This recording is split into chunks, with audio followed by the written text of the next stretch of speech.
It's Becca Newton from the KBIA Newsroom, and it's time for Missouri on Mic, conversations from Missouri in its 200th year.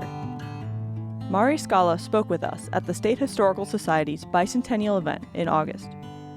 She's a retired public health official living in Columbia, and she spoke about growing up in Fulton in the 1950s and 60s, as the civil rights movement changed the structure of the American education system.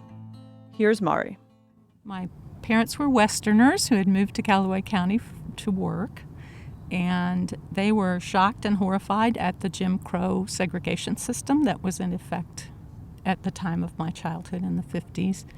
We lived in the country, so I went to a one-room country school, which had some advantages, but also some disadvantages, one of them being that our entire library was one barrister's bookshelf.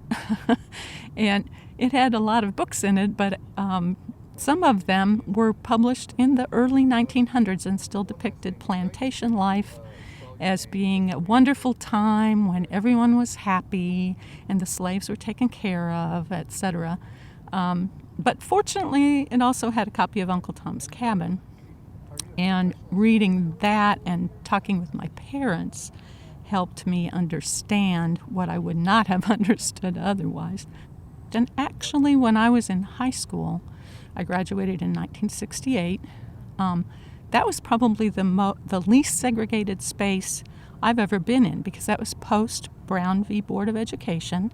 All of us went to school together. There was only one high school in Fulton, and we rubbed elbows in every aspect of that: sports, band, choir, classrooms. Although I was in the college prep class, and there was only one African American in those classes.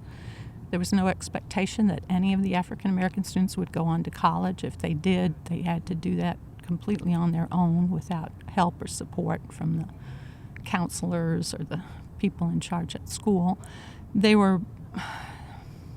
When Martin Luther King was assassinated my senior year in high school, the African American students were herded into the auditorium and threatened within an inch of their life if they did anything to protest or express discontent about that. And knowing that still makes me shake with rage.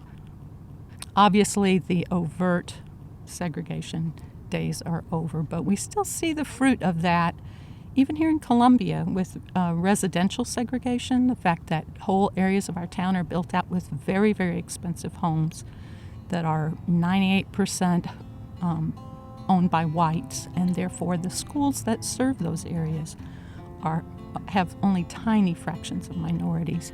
So the housing segregation, I think, goes on and is reflected in our education system, sadly.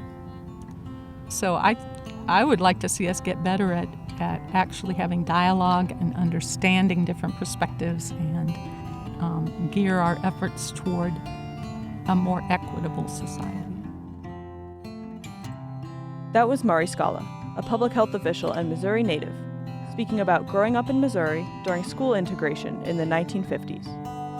Missouri on Mic is an oral history and journalism project for Missouri's 200th year. Thanks to Abigail Ruman for producing this episode, and the Burney sisters for providing our music.